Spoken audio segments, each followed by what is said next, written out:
Hello, everyone, and welcome back to another episode of 1990's Represent. We're starting off our fourth cycle in 1995 with an album. In this episode, we're talking about the classic Tragic Kingdom by No Doubt. Just a great kind of. It's not their debut album. I think they had put out two albums prior to this. But I think this is the album where a lot of people, probably my age or that were kind of getting into music at this time, had first heard of No Doubt. This album definitely gave them the kind of mainstream success that they've kind of have still, have ridden on ever since. I think they've been broken up for a while. They did reunite at I think this year's Coachella, which was just an amazing set. If you haven't checked that out, I would highly recommend doing that. But yeah, Tragic Kingdom, like I said, it's not their first album, but it's kind of the first one where I think a lot of people really started paying attention to their music. And then I think they released, a few more albums after this one. I actually own this one here on vinyl. I don't know when this one was actually issued. I want to say I picked this up in like 2012, maybe it was 2013. But yeah, so Tragic Kingdom on vinyl. We got the kind of front and back there, and I think this is like the orange. It's been a while since I've actually played the vinyl, but yeah, so the nice kind of orange coloring on the vinyl there. But just an incredible album. I have some notes here about it. We're gonna get through those, and then we'll get to like the track list and all that as well. So let me just get to my notes here. So Tragic Kingdom by No Doubt, first released October 10th, 1995. This is their third studio album. I think, just pull the names up here. I think it was Eric Stefani had left the band right before this. Yeah, basically, the first album to feature, the final album to feature Eric Stefani, so he ended up like leaving when this album was done. But again, this is the album that, in my opinion, kind of put them on the map. It made me a fan of them. A lot of people, I remember like watching. We had a TV for some reason in my English class. This would have been like the spring of 1996, maybe even like part of that winter, like early winter, like January, February, whatever. And I remember seeing the "Just a Girl" music video in that class because they had the TV for some reason. And students, of course, being students, would just flip it to MTV because they could, or they wanted to. But I remember seeing that video on MTV, really liking it. Then they did like the Spiderwebs video. I think there was just like a ton of like music videos for this album. Let's see here. It was recorded between 1993 and 1995 at 11 different studios or record studios in LA, and I vaguely remember, I actually finally found the clip of this. I'm going to leave a link in the description. I'll timestamp it out so you can actually see, because I think it's like a 16-minute long video. But the part I vaguely remember was their guitarist, I think Tom Dumont, I think is his name, talking about how they wanted to record the album for either for free or for like as little money as they could spend. So they ended up having to record it over a 2-year period at 11 different record studios in LA. And I had maybe seen this thing on MTV like once. This is like back in 1996 or so. And I've always remembered them saying that. And it was like I said, I was able to actually track that clip down. So I'll link it and put it in the description to where you can actually see this. I think it was called like MTV like Here and Now, and it was like a episode they were doing with No Doubt.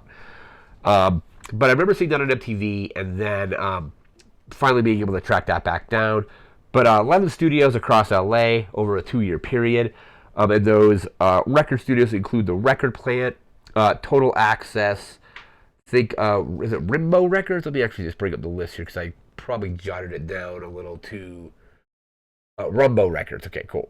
So, so Record Plant, Total Access, Rumbo Records, NRG, Studio 4, Mars, Clear Lake Audio, Grandmaster, North Vine, Red Zone, and Santa Monica Sound.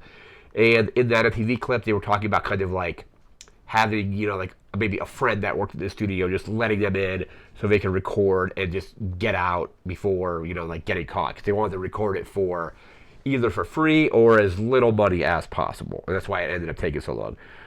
7 singles came off of this album between 1995 and 1998. And these are all kind of iconic no doubt songs. So just going to go off the singles here in order of release. So first one was Just a Girl. It's a classic. Spiderwebs after that. Again, another classic. Don't Speak. Next up after that is Excuse Me, Mister. Then Sunday Morning, Happy Now, and Hey You. So all kind of just very classic no doubt tracks. Again, 7 singles between 1995 and 1998. I think the album's name comes from Tom Dumont's one of his teachers, I think like middle school or junior high, whatever you want to call it. A nickname for Disneyland. Instead of the Magic Kingdom, it's the Tragic Kingdom. It came out through some pretty good reviews. Let me actually just pull those reviews up. So pretty good reviews, and then like I said, also the popularity of this album really kind of helped propel them forward in their careers. AllMusic has it at a 4.5 out of 5. It looks like Blender has it at a 3 out of 5. Entertainment Weekly gave it looks like a B plus. Or is that a C plus? LA Times has it at a 3 out of 4. Pitchfork has it at a 7.8 out of 10. Rolling Stone Album Guide has it at a 3.5 out of 5. Sputnik Music has it at a 4 out of 5. And The Village Voice has it at a C plus. So a couple of outliers, but overall, pretty good reviews for this album. Charted pretty well, but we'll go back to that. So it entered the charts at number 175. This would have been in 1996 is when it started charting. So 175 on the Billboard 200 in early 1996, and by the end of the year in December, it had reached number 1. So it did very well on the charts. Stayed on those charts for quite a while and ended up getting to that number 1 spot. The genres at play here, I kind of always put it under like kind of like alternative, or like it's kind of like it was on a lot of alternative stations back when I would like listen to like regular radio. But it's got a lot of ska, like even I think in the video I'm going to be linking down below that I talked about earlier, they talk about the genres and how No Doubt's genre is not very clear. It's alternative, but it's also rock. It's a little bit of ska, a little bit of punk. So it's kind of an amalgamation of a bunch of different genres. But after the success of this album, record labels started to sign more ska bands based on the success of Tragic Kingdom. And now we're done with the notes. We're going to jump into our track list here. We pull this down. So our track list here, we have 14 tracks. Comes in at about, 59 minutes and 35 seconds, I think. A little less than an hour. Yeah, 59, basically an hour.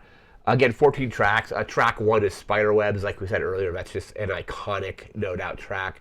It's a great way to start the album off. Track 2 is Excuse Me, Mister. So you go from Spiderwebs into that.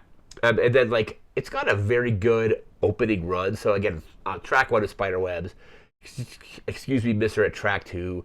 Then one of their most well-known songs, track 3, Just a Girl.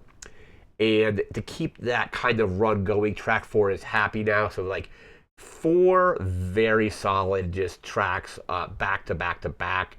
Very good. Even if you just cap it like a 3-track or a 3-song introduction, those 3 songs are iconic. And then you end that little run with Happy Now, which is pretty good. Track 5 is Different People. Track 6 is Hey You.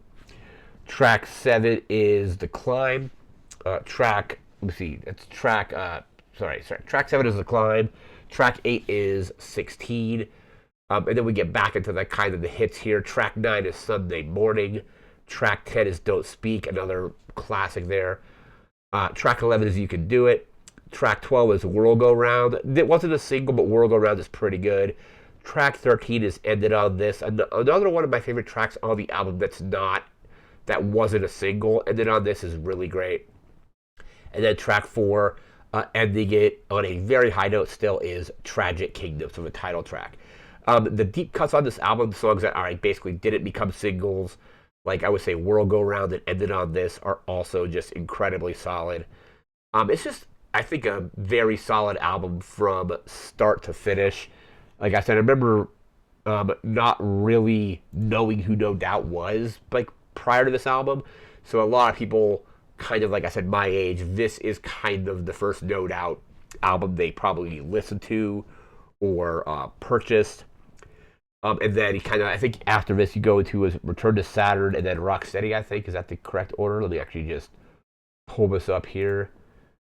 Yeah, because they're broken up because they were together from 1986 to 2005 and then 2008 to 2015. And then briefly, they're back together, I guess, but they were for Coachella, but their discography, let's see here. So we have No Doubt in 1992. Beacon Street, the Beacon Street Collection in 1990, is that 1993? 1995. Tragic Kingdom the same year. Then 5 years later, Return to Saturn. Rocksteady a year after that, and Push and Shove in 2012. So they basically reunited in 2012, reunited again this past year for Coachella. But after this, like, so there was a huge gap between Tragic Kingdom and Return to Saturn. There's another. I'll probably link this video as well. I think they were on 120 minutes on MTV. I wrote down both URLs, but where they were just talking about kind of being on the show prior to that, and then just having a kind of whirlwind tour over, like the course of like they were on that show. They basically at that point had been touring for a whole year, and then kind of you have them kind of being just like thrust to the forefront of like music during that time. So then they had like a lot of touring to do. They didn't get another album out for 5 more years, but then they put out another album after that. Rocksteady is also just an incredibly solid album. And after that was like Push and Shove is pretty good as well. It says they're currently back together, but I think they've only played Coachella as far as I know. If they like keep the band together longer and go on tour, like a full proper tour, I will definitely check them out because I never got to see them initially. But this episode here about Tragic Kingdom, just an iconic album. Like I said earlier, album that really put No Doubt kind of on the map for a lot of people. And it's just an incredibly solid album from start to finish. I highly recommend it. Again, I'll leave links in the description to check those other videos out as well. They're kind of just very 1990s throwbacks to MTV from, I believe, 1996. Anyhow, that's going to do it for this episode. We'll be back again in a few days with another movie video. And then after that, with another computer or video game before we jump back into 1996. So again, we're now starting our fourth cycle on 1995. That's going to do it for now. So remember to like, comment, share, subscribe. We'll see you again next time. Thanks again for watching. Take care and have a good one. See ya.